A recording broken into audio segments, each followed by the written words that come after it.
예, 할렐루야.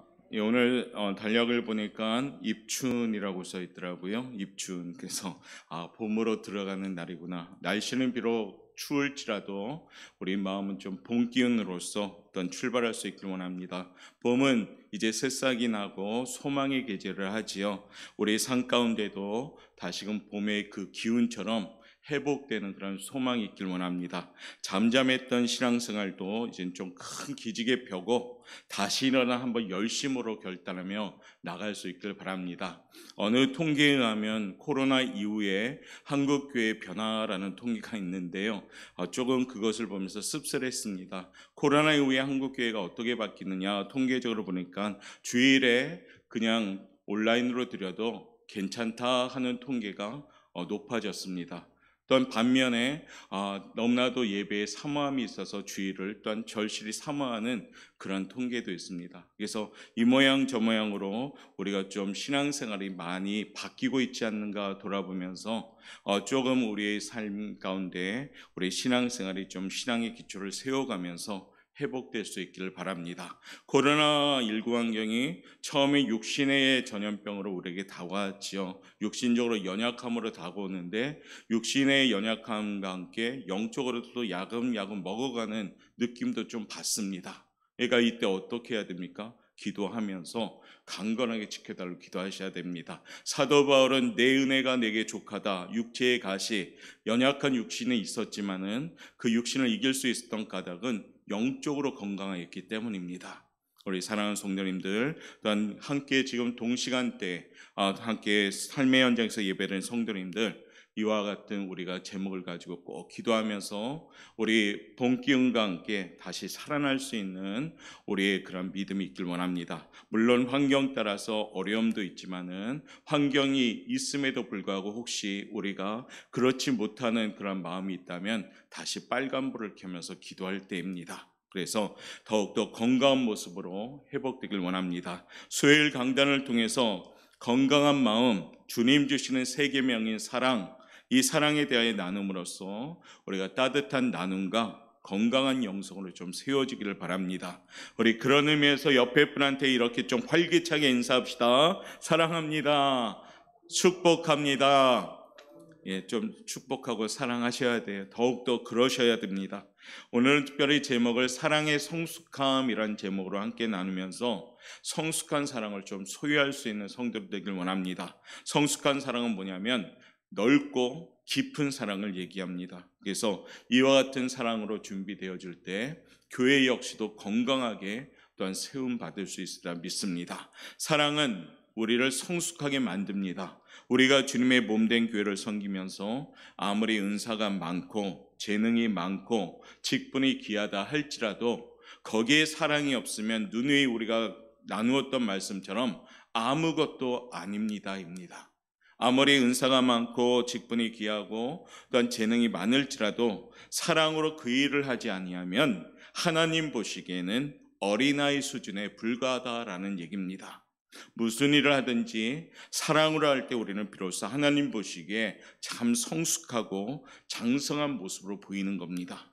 그러므로 어떤 일을 할 때 우리가 과연 사랑으로 지금 이 일을 하고 있는가 스스로를 점검하면서 늘 하나님의 일을 할 때, 또한 교회 일을 할 때, 또 어떤 일을 할 때 거기에 사랑이 바탕이 되어서 감당할 수 있는 성도들로 꼭 준비되시길 바랍니다.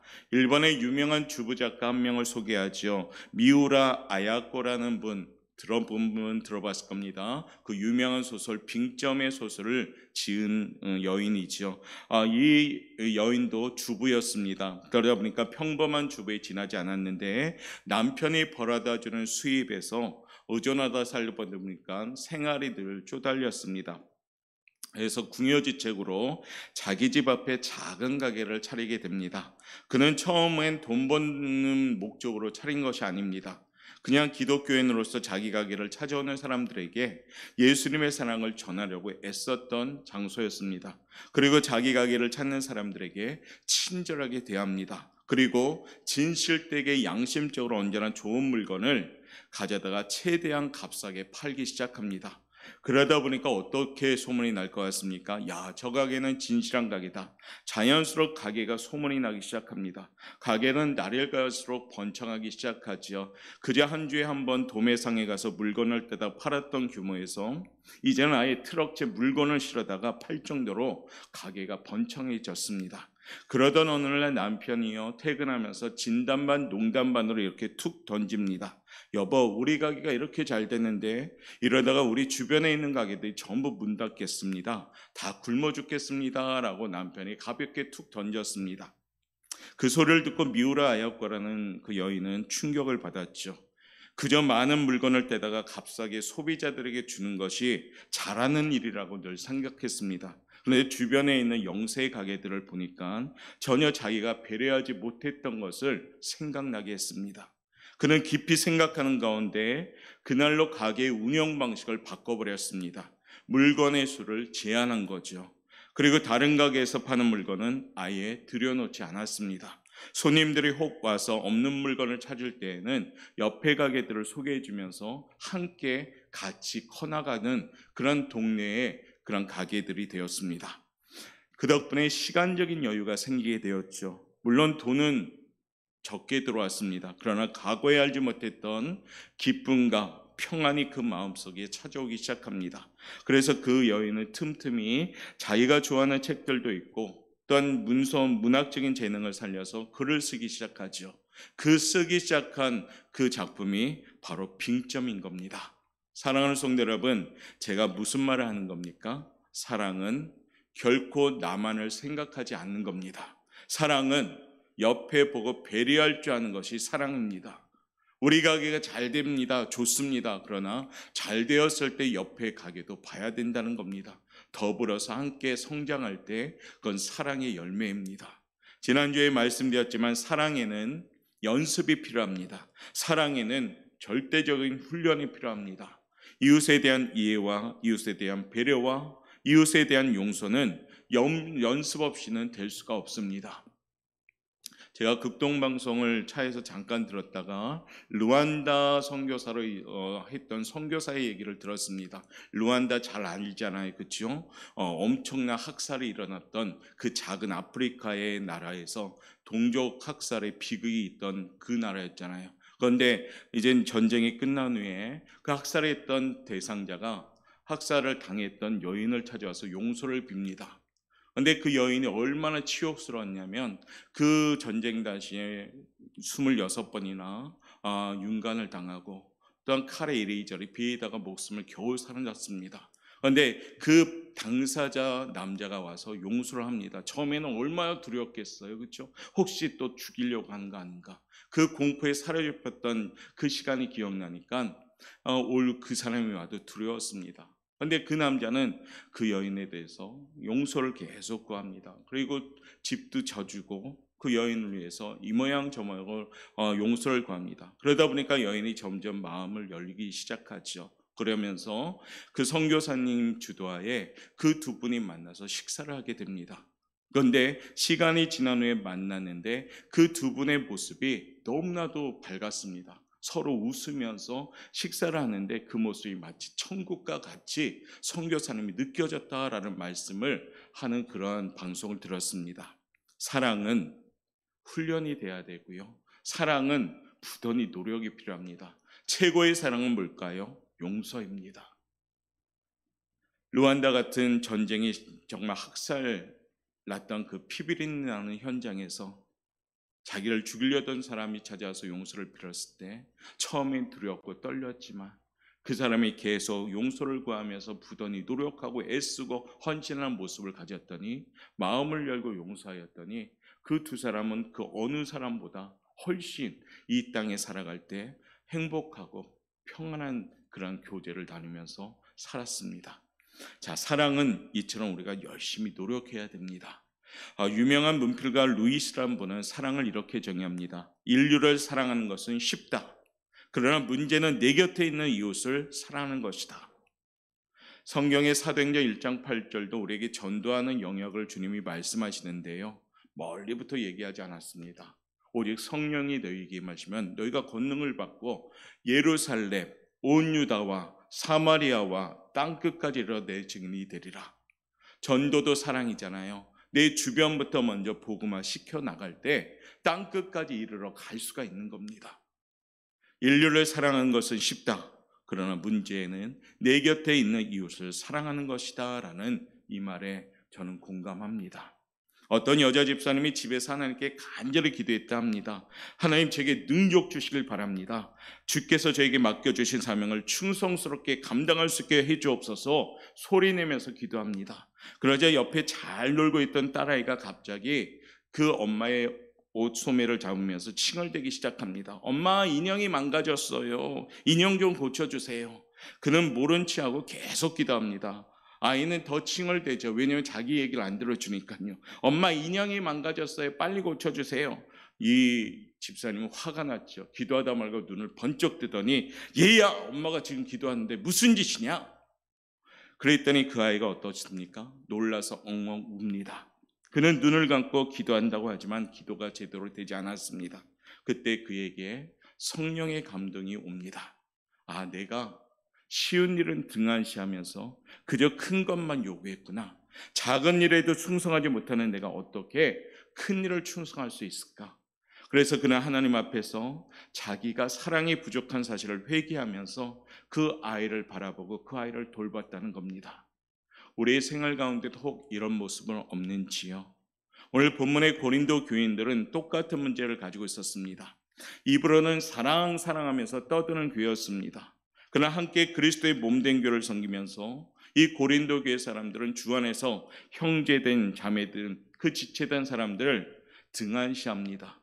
내가 가진 은사는 보잘것 없는 거야 하면서 서로 가진 은사를 가지고 다툽니다. 물론 멱살을 잡고 싸우지는 않았을 수도 있습니다. 그러나 그 다툼의 분위기가 있으면 어떨 것 같습니까? 문을 딱 열고 냉랭하겠죠. 왜냐하면 그 마음에 사랑이 없이 미움만 있다면 아무리 많이 모일지라도 냉랭하겠죠. 자, 그 광경을 보고 안타까운 마음에 쓴 것이 고린도전서인데, 사도 바울은 안타까운 심정으로 그들을 향하여 은사의 초점을 맞추지 말고 사랑에 초점을 맞출 것을 당부합니다. 왜 그럴까요? 은사는 유치하고 초보적인 것이기 때문입니다. 사랑은 성숙한 거다라고 오늘 사도 바울은 강조하고 있는 겁니다. 우리가 그리스도의 몸된 교회를 섬길 때에도요, 은사 중심, 직분 중심이 되어서는 안 됩니다. 물론 맡겨진 직분에 충성을 다해야 되는 거 맞습니다. 그러나 거기에 사랑이 없다면 아무것도 아닌 겁니다. 우리가 예수님을 믿는 것은 무엇입니까? 예수님의 사랑을 닮아가는 겁니다. 예수님 믿는 사람의 대표적인 모습, 그것은 사랑입니다. 내 안에 사랑이 없다면 그것은 가짜 예수님을 믿는 거나 마찬가지입니다. 사랑이 있을 때 그 사람은 예수님을 닮아가는 겁니다. 우리가 초대교회의 역사를 보면 예수 믿는 사람들 보면 어떻습니까? 원수를 향해서 기도했고 원수를 향해서 용서했습니다. 대표적으로 우리 스데반 집사님은 돌로 맞으면서도 하나님, 저 죄인들을 용서하여 주옵소서 하면서 돌에 맞아 돌아가셨습니다. 많은 사람들도 순교하면서도 오히려 자기를 해하던 사람들을 위하여 기도하고 용서합니다. 우리 예수님도 십자가상에서 제일 첫 번째 말씀이 뭡니까? 아버지, 저들을 용서하여 주옵소서. 저들은 자신들이 하는 일을 알지 못하나이다입니다. 우리 역시도 예수님을 믿습니다. 예수님을 따라갑니다 라고 고백합니다. 바로 그거거든요. 사랑이 근본이 될 때 그 사람을 예수 믿는 사람이라고 합니다. 사랑하는 성도 여러분, 우리가 수요 강단을 통해서 지금 사랑이라는 주제를 가지고 계속 말씀을 나누고 있습니다. 들을 때 사실 제 자체도 설교를 하면서도 무겁습니다. 왜냐하면 그렇지 못한 부분이 너무 많기 때문에 되게 부끄럽고 민망합니다. 그런데 어떻게 해요? 같이 만들어 가셔야 됩니다. 우리 주님도 사랑이 근본이었고 그 사랑으로 치유하신 거고 그 사랑을 통해서 십자가 역사도 일어난 겁니다. 이 시간 사랑의 성수를 함께 우리가 말씀으로 나누면서 우리 성도님들의 사랑이 좀 성숙해지면 우리 교회도 성숙해지는 거고, 교회가 성숙해지면 하나님께서 또한 큰 일을 맡기시는 교회가 됩니다. 그러면 교회가 부흥 성장하는 겁니다. 우리의 노력으로 부흥성장하는 것이 아니라 우리가 하나님께서 사용할 만한 그릇을 준비할 때 그 교회를 쓰신다는 겁니다. 이 밤에 우리 교회가 좀 성숙한 사랑, 성숙한 교회로 좀 준비되시길 바랍니다. 자, 그럼 성숙한 사랑이 되기 위해서 어떻게 해야 될까요? 오늘 본문 11절과 12절 통해서 사도 바울은 우리에게 교훈합니다. 자, 11절 말씀 다시 한번 읽어볼까요? 시작. 내가 어렸을 때는 말하는 것이 어린아이와 같고 깨닫는 것이 어린아이와 같고 생각하는 것이 어린아이와 같다가 장성한 사람이 되어서는 어린아이의 일을 버렸노라. 아멘. 사랑이 없는 은사는 어린아이와 같다라고 말하는 겁니다. 성경은 어린아이란 단어를 이중적인 의미가 있죠. 한 의미는 천국의 조건, 자격으로 순수함을 상징하지만 여기서 말하는 어린아이는 유치하고 미숙한 그런 상태를 말합니다.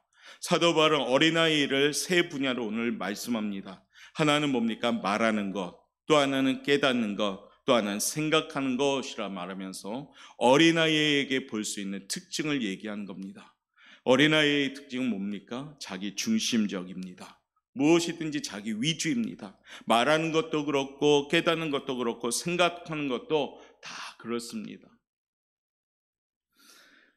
아이들이 토라지면 엄마 아빠 싫어합니다. 그런데 자기한테 좀만 잘해주면 엄마 아빠 좋아라고 말합니다. 어떻게 좋은 면을 봤을 때 우리 아이들이 솔직하구나. 어떤 면에서는 뭡니까? 자기 위주란 겁니다. 자기를 생각하면 좋고 자기를 삐지게 하면 싫은 존재가 엄마 아빠가 됩니다. 정직한 사람이 되려면은 어린아이와 같이 돼야 된다라는 말씀도 있습니다. 그러나 여기서는 이 어린아이는 유치하고 미숙한 사람들을 말합니다. 오늘 성경은 말하죠. 장성한 사람이 되면은 어린아이의 일을 버려야 된다라고 말합니다. 어른이 되면 어린아이의 일을 버려야 된다라는 말이에요. 어린아이는 무엇이든지 다 자기 입장에서 자기에게 유리하게 말하고 깨닫습니다. 이것이 바로 여기서 말하는 어린 아이의 모습입니다. 어린 아이는 전부 자기 위주입니다. 마찬가지로요. 우리가 주님의 몸된 교회를 섬길 때 은사나 직분 중심이 되면 어린아이 수준에 불과하다라고 오늘 사도 바울은 말하는 겁니다. 무엇이든지 나 위주로 생각하고 언제나 나만 옳고 언제나 나만 잘났다라고 주장한다면 거기에 다툼이 생기는 겁니다. 고린도 교회 사람들이 어떤 다툼입니까? 내가 잘났다, 내가 최고다, 내가 받은 은사가 하나님께서 주신 최고의 은사다 하면서 자신을 드러내는 그런 모습이 있다 보니까 교회가 분열되기 시작한 겁니다. 사랑하는 성도 여러분, 어린아이와 어른을 구별하는 기준점이 뭘까요? 사랑입니다. 사랑이 있을 때 비로소 말하는 것, 깨닫는 것, 생각하는 것이 달라지기 시작합니다. 그전에는 무엇이든지 나 위주입니다. 사랑이 없을 때는 나만을 주장합니다. 그런데 사랑이 들어가면요, 남이 보이고 우리가 보이기 시작합니다. 사랑이 있을 때 비로소 다른 사람을 배려할 줄 압니다. 교회를 섬길 때요, 은사 중심이 되지 말고 언제나 이 사랑을 중심으로 하셔야 됩니다. 이 밤에 우리 오포영학교 성도님들 성숙한 사랑을 꼭 소유하시길 바랍니다. 나를 주장하는 것, 나를 중심으로 하던 것, 나를 드러내려 하는 것, 나가 아니라 너가 돼야 되고요, 너가 아니라 우리가 되어질 때 사랑의 공동체가 될 줄 믿습니다. 공동체를 위하여 나를 내려놓을 수 있는 것, 하나님 나라와 의를 구하기 위하여 내 소리를 내기보다는 하나님의 음성을 듣고 하나님 안에 서로 간에 합력하는 성숙한 사랑이 될 때요, 거기에 하나님의 선하심이 나타날 줄 믿습니다. 이번 명절에도 어쩌면 제한적인 환경이잖아요, 그렇죠? 사실 가족도 못 모일 정도로 굉장히 방역이 철저해졌습니다. 제한적인 상황이지만 나보다 함께 지내는 가족들, 이웃을 생각하고 배려하는 성숙한 사랑의 실천자들 될 때 멋진 섬김의 시간이 될 줄 믿습니다. 성숙한 사랑은 어린아이의 일을 버리는 겁니다. 성숙한 사랑은 미숙한 점을 버려야 된다는 겁니다. 말씀처럼 장성한 사람이 되려면 나를 주장하는 어린아이의 일을 버려라라고 오늘 교훈합니다. 성숙한 사랑은 나를 주장하는 것을 버리고 남을 볼 수 있고 우리를 볼 수 있는 그러한 배려심이 있을 때 그 사랑이 성숙해지기 시작합니다. 오늘 이 밤에 이곳에 모인 사랑하는 성도들, 또한 동시간대에 함께 예배드리는 우리 사랑하는 성도님들, 어느 형편, 어느 현장에 있든지 성숙한 사람들로서 어린아이의 미숙한 그러한 일을 버릴 수 있는 그러한 사랑의 성숙함이 있는 성도들 되시길 바라겠습니다. 두 번째는요, 성숙한 사랑은 12절에 나옵니다. 12절 말씀 한번 읽어볼까요? 시작. 우리가 지금은 거울로 보는 것 같이 희미하나 그때는 얼굴과 얼굴을 대하여 볼 것이요 지금은 내가 부분적으로 아나 그때는 주께서 나를 아신 것 같이 내가 온전히 알리라. 아멘. 사랑이 없는 은사는 거울로 보는 것 같다라고 표현합니다.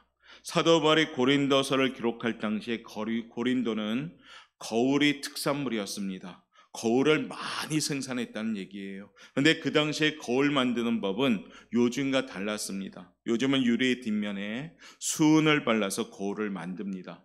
그래서 유리가 붙어 있어서 잘 보이잖아요. 근데 그때는 기술이 없었습니다. 그러다 보니까 금속을 반질반질하게 문질러서 광을 내어서 그것을 거울 역할을 하게 합니다. 그러니까 거울을 봐도 뚜렷하게 보이지 않습니다. 그냥 희미하게 보이는 거죠. 사도 바울은 거울로 보는 특징을 오늘 두 가지로 본문 12절 통해서 교훈합니다. 첫 번째는 뭡니까? 희미하다라고 교훈합니다. 아무리 질이 좋은 거울이라 할지라도 눈으로 얼굴과 얼굴을 대하여 보는 것만큼 분명하지 못하다. 그저 희미하게 보일 뿐이다. 두 번째는 한계가 있다라고 교훈합니다. 사도 바울은 오늘 본문에 부분적으로 안다라고 교훈하죠. 전부 아는 것이 아니라 그냥 부분적으로 볼 뿐이다 라고 얘기합니다. 어떻게 해요? 사랑이 없으면. 운전하시는 분들을 아실 겁니다. 백미러를 통해서 뒤를 볼 수 있잖아요. 그렇죠? 뒤에 차가 없는 줄 알고 안심하고 차선을 바꾸다가 갑자기 뒤에서 빵 하는 경우도 있잖아요. 저도 그런 적 많습니다. 그럼 화들짝 놀라서 가다가 다시 차선에 옮기게 됩니다. 왜 안 보일까요? 그걸 사각지대라 하지요. 그 거울에도 안 보이는 지대가 있습니다. 거울로 보는 데는 한계가 있다는 겁니다. 우리가 주님의 몸된 교회를 섬길 때 은사 중심이나 직분 중심이 되면 거울로 보는 것 같다라고 오늘 사도 바울은 교훈합니다. 분명하지 못하다는 것이죠. 그저 희미할 뿐이라는 얘기입니다. 보지 못하는 부분도 감추는 부분도 있기 때문에 온전히 알지 못하고 부분적으로 알게 될 뿐이다라고 오늘 교훈하는 겁니다. 우리가 그리스도의 몸된 교회를 섬기려면 나를 통해서 예수 그리스도가 분명히 나타나야 되는데 사랑이 없으면 그것을 볼 수가 없는 겁니다. 가끔은 나 자신이 더 드러날 때도 있습니다. 건강한 교회는 달란트보다 은사보다 직분보다 예수님의 사랑으로 교회가 중심을 가지고 나갈 때 그 교회가 건강한 교회라 믿습니다. 예수 사랑이 내가 소유하고 있다면 우리가 영혼을 바라보는 아픔이 있을 것이며 또한 우리 구역장님들은 구역을 바라보는 그런 아픔이 있을 것이며 또 우리 교사들은 아이들을 바라보는 아픔이 있을 겁니다. 지금 이 코로나 환경 가운데 그 아이들이 우리 구역원들이 또 우리 성도님들이 그러면서 애틋한 마음으로 기도하면서 사랑으로 우리가 세워갈 겁니다. 이처럼 사랑을 가지고 있을 때 교회는 건강해지기 시작합니다. 그래야 얼굴과 얼굴을 대하는 것처럼 분명히 볼 수가 있습니다. 사랑이 있으면 얼굴과 얼굴을 보면서 분명해지는 겁니다. 우리가 사랑하면 얼굴과 얼굴을 대하여 보고 싶은 마음이 절로 생깁니다. 여러분들 사랑하는 사람이 있으면 어떻습니까? 보고 싶잖아요. 한 번 보고 자꾸만 보고 싶네. 그런 가요도 있잖아요. 한 번 보고 두 번 보고 자꾸만 보고 싶네. 왜요? 사랑하니까요. 근데 미워하는 사람은 어떻습니까? 얼굴을 마주치기조차 싫습니다. 눈도 쳐다보지 않습니다.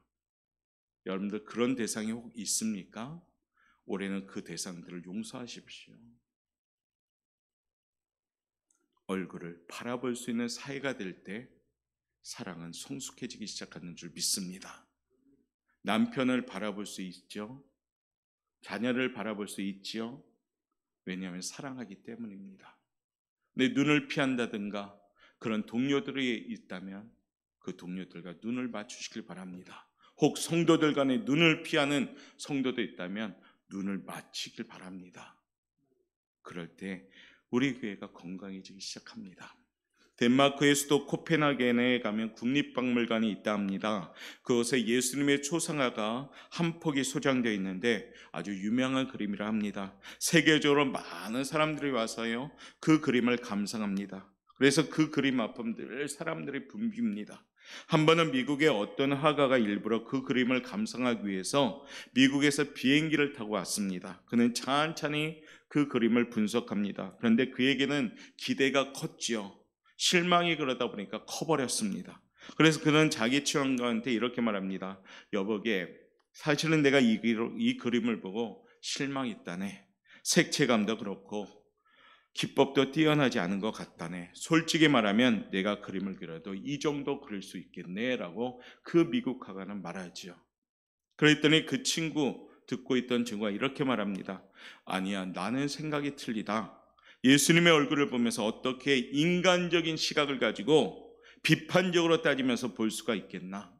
예수님을 사랑하는 마음을 가지고 쳐다보면 그 얼굴을 우러러보게나, 그러면 겸손하게 마음에 무릎을 꿇고서 다시금 한번 쳐다보게나, 그러면 감동이 찾아올 것이다 라고요. 친구의 이야기를 듣고 난 뒤 그 화가는 자기의 화가의 잣대를 다 무너뜨리고 나를 살리신 예수님, 그 구주이신 예수님을 생각하면서 그 그림을 다시 쳐다봅니다. 그랬더니 놀라운 일이 생겼죠. 조금 전까지는 발견하지 못한 그 감동이 밀려오기 시작합니다. 그 그림은 정말로 예수님의 인자하시고 온유하신 모습을 잘 표현한 그림이었음을 깨닫게 됩니다. 예수님의 사람을 생동감 있게 표현한 그림이구나라고 깨닫게 됩니다. 그래서 그도 놀라운 감동을 느끼면서 너스를 잃은 채 그 그림을 한동안 계속 쳐다봤다고 합니다. 사랑하는 성도 여러분, 인간의 시각이 무너질 때 비로소 사랑할 수가 있습니다. 내 잣대가, 내 기준이 무너질 때 남을 사랑할 수가 있습니다. 우리가 주님의 몸된 교회를 섬길 때 은사 중심, 직분 중심이 되면 거울로 보는 것 같습니다. 희미하다는 얘기입니다.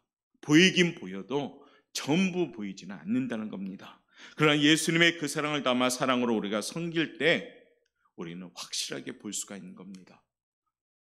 얼굴이 얼굴로 대하듯이 보기 때문에 얼마나 정확하게 볼 수 있을까요? 그 사랑으로 서로가 본다면 분명한 하나님의 자녀로서 함께 만들어가는 분명한 비전을 볼 줄 믿습니다. 목회자인 저는 우리 교회가 그와 같은 성도 간의 교제가 있기를 원합니다. 코로나 환경 가운데 비록 우리가 잘 접촉은 하지 못할지라도 어떠한 채널과 어떠한 표현으로 통해서 그 사랑을 전달할 수 있는 우리 성도들 되시길 바랍니다. 사랑으로 서로가 눈을 보며 축복하는 교회, 얼굴과 얼굴을 대하여 보는 것처럼 예수 그리스도를 밝히 볼 수 있는 교회, 성숙한 사랑으로 예수님을 밝히 나타낼 수 있는 교회, 이 교회가 우리 옥포영광교회, 또 우리 성도를 되기를 바라겠습니다. 마지막 세 번째는 마무리하는 말씀인데요. 사랑은 우리를 성숙하게 합니다. 사도 바울이 보기에 고린도 교인들이 영적으로 유치한 수준에 지금 머물러 있습니다. 어린아이 일들을 버리지 못했기 때문이고 그들은 서로 시기하면서 싸우고 있었습니다. 고린도 교회가 누구에 의하여 세워졌을까요? 바로 사도 바울이 세운 거죠.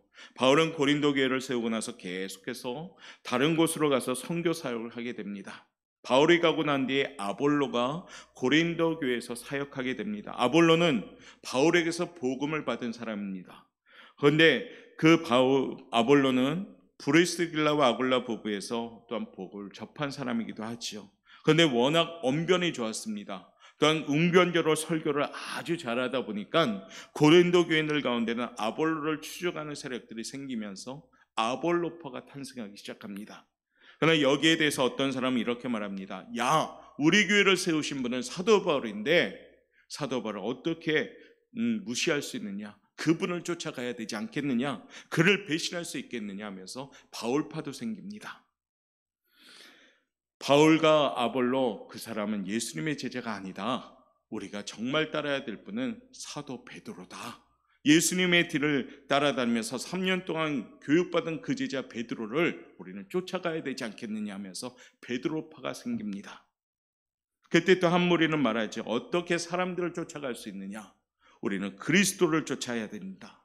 그러면서 그리스도파가 생깁니다. 이게 고린도 교회의 문제였지요. 네 개 분열로 짱 갈라집니다.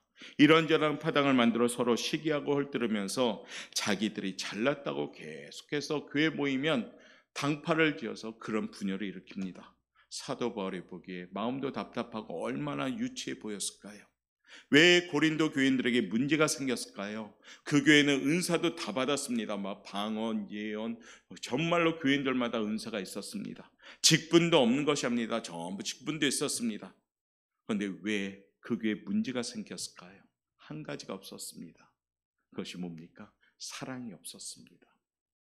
사도 바울은 그래서 이 고린도전서 13장을 통해서 최고의 은사는 사랑이다. 사랑이 없으면 아무것도 아니다. 말하는 겁니다. 열심히 일한다고 해서 하나님 보시기에 장성한 사람이 될 수 없습니다.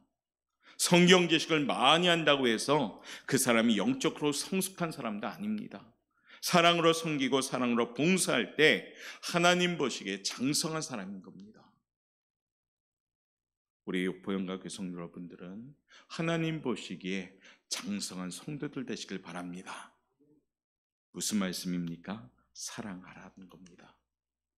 2021년은 우리가 서로 사랑할 수 있는 성도들 되길 바랍니다. 지금 우리가 보내는 코로나 환경 피할 수는 없습니다. 그러나 지혜롭게 보내는 것이 중요하죠. 긍정적으로 함께 지내는 친구처럼 사이 나쁜 친구가 아니라 사이 좋은 친구처럼 생각하면서 오히려 하나님 편에 서서 하나님의 방법으로 풀어간다면 이 코로나 환경 우리에게 걱정, 염려, 근심, 무거움이 아니라 또 다른 하나님의 훈련의 연단의 기회가 되어서 성숙함으로 만들 줄 믿습니다. 또 아울러서 이 시기는 더욱더 우리가 무릎을 꿇고 기도해야 될 때입니다. 혹 교회에 나오지 못할 형편이라면 여러분의 삶의 현장이 기도 처소가 되어야 되고요. 혹 이 환경에서 이 현장에 못 온다면 여러분의 삶의 현장이 예배 현장이 되어야 됩니다. 그런데 아까 말씀드렸듯이 나중에 보면 이 온라인 예배를 드려도 온라인 예배 시간에도 예배를 드리지 않는 그런 형편이 된다는 겁니다. 그러기에 약속된 이 시간에는 주님께 예배 드린 시간으로 우리가 정해서 드려야 됩니다. 그럴 때 이 환경이 바뀔지라도 우리의 믿음은 지켜나갈 수가 있습니다. 당연함들이 소중하게 여기게 될 때, 그 당연함이 은혜로 깨달아지게 될 때 우리는 건강해지기 시작합니다.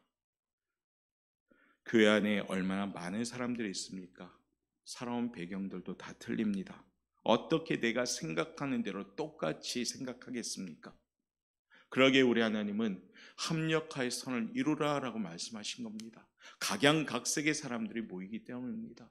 생각도 틀리고 성격이 급한 사람, 느긋한 사람, 또 어떻습니까? 재능이 많은 사람, 재능이 부족한 사람, 이 모양 저 모양으로 모이는데 사랑이 없다면 어떨까요?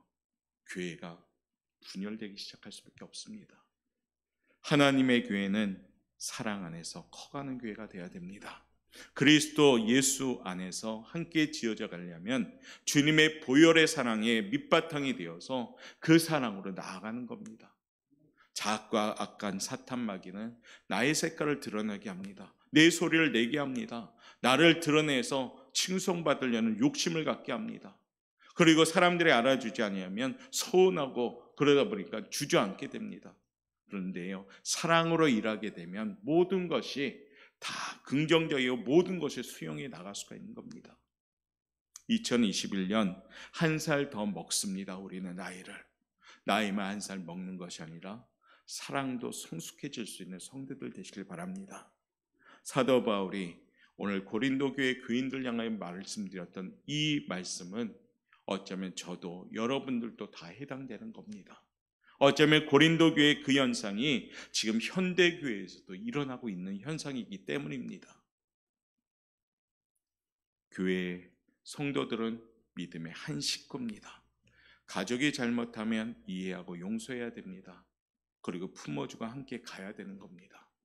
사랑하는 오포영광교회가 그와 같은 성숙한 사랑으로 올해는 정말로 하나님의 선하심을 정말 누구든지 좀 맛보아서 깨달아서 살아계신 하나님을 체험할 수 있는 귀한 교회가 되기를 바라겠습니다.